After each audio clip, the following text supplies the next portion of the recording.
Baik, Assalamualaikum warahmatullahi wabarakatuh. Selamat pagi anak-anak, bagaimana kabarnya pada pagi hari ini?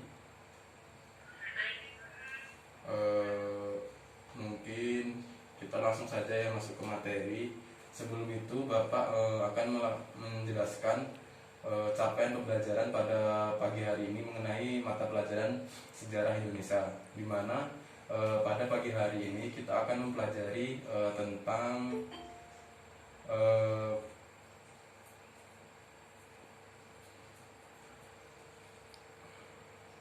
strategi atau jalur kedatangan bangsa Barat ke Indonesia, di mana salah satu atau latar belakang kenapa sih bangsa Barat datang ke Indonesia itu ada sekitar tiga latar belakang yang menjadikan permasalahan pada pagi hari ini. Yang pertama mengenai runtuhnya Kekaisaran Romawi.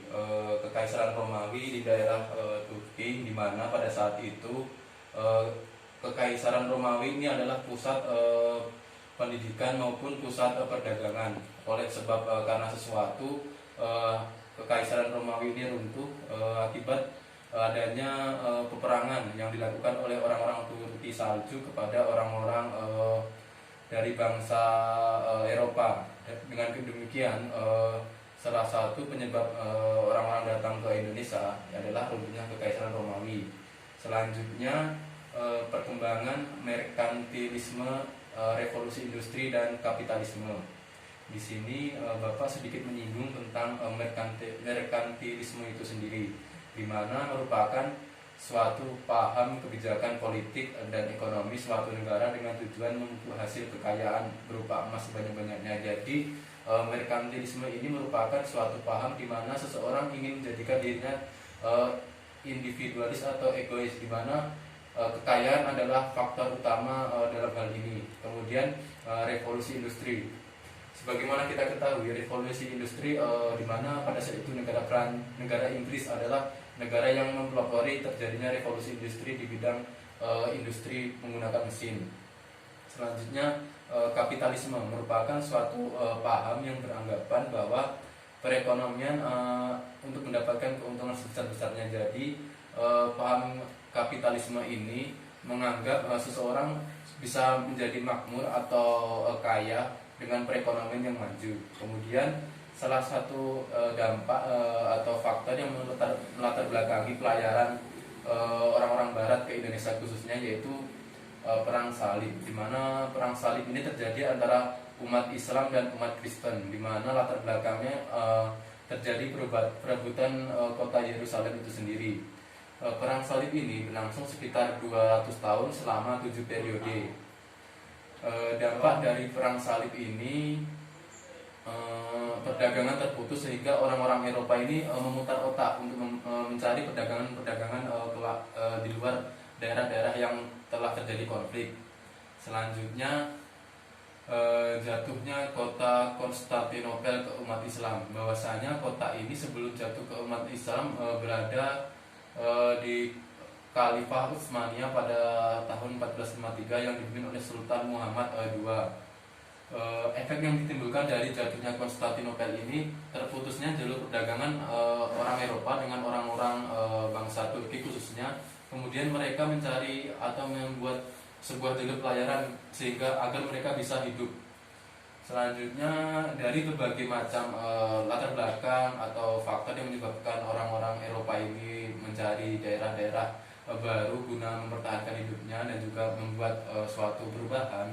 Selanjutnya di sini Bapak sedikit menyinggung tentang orang-orang Eropa atau bangsa-bangsa negara Eropa itu sendiri seperti Portugis dan juga Belanda, di mana perjalanan orang-orang Portugis mencari sumber rempah-rempah diawali dari kota Lisabon, Portugis pada tahun 1686.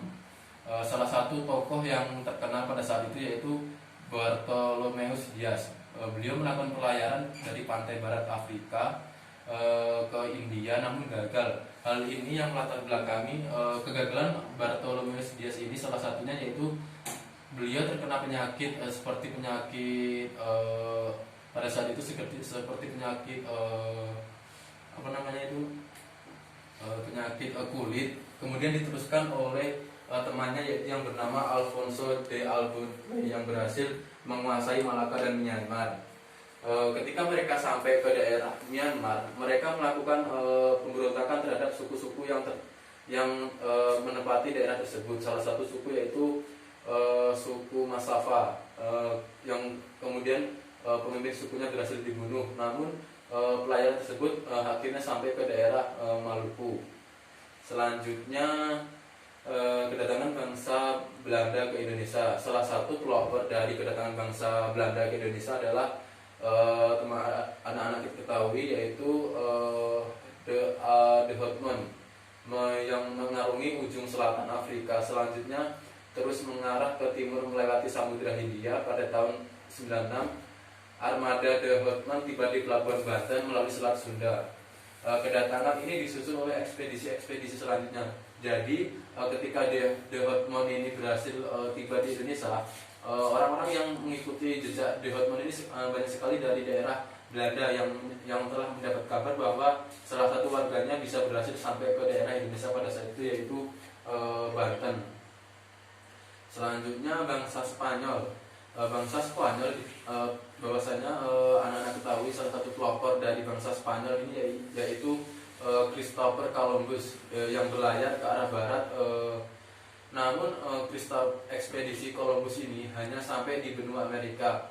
Kenapa demikian? Karena pada saat itu mereka kehabisan bahan bakar. Kalau tidak salah mereka itu kehabisan bahan bakar, yang kemudian menyebabkan pelayaran dilakukan oleh Ferdinand Magellan melewati Amerika, yang kemudian tiba di Filipina. Kemudian ekspedisi selanjutnya dipelopori oleh Sebastian Elcano. Di sini ada peta pelayaran, bisa Anda lihat. Ini adalah jalur pelayaran pada saat itu. Orang-orang Belanda, Spanyol, Portugis dan juga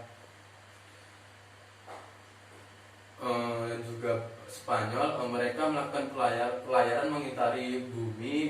Di sini dapat kita ketahui pelayaran yang dilakukan oleh orang-orang ini sangat jauh. Tetapi pertanyaannya, kenapa sih orang-orang ini bisa tahu pelayaran yang mereka lakukan? Salah satunya yaitu ditemukannya arah kompas maupun arah mata angin yang menyebabkan mudahnya mereka melakukan pelayaran. Kemudian rasa ingin tahu dan juga kekuatan batin mereka dalam hal prinsip maupun ketegasan untuk melakukan sebuah tindakan yang kemudian diwujudkan dalam realitanya. Jadi orang-orang ini adalah orang-orang yang mempelopori orang-orang bangsa barat khususnya datang ke Indonesia. Namun demikian, hal ini menjadi bumerang atau bom waktu bagi Indonesia sendiri, karena mereka lambat laun akhirnya dijajah oleh orang-orang Belanda, Spanyol maupun Inggris dan Portugis. Karena kita ketahui sendiri, Indonesia adalah negara dengan kekayaan sumber daya alam yang begitu melimpah dan dikuasai oleh orang-orang Belanda dan lainnya, sehingga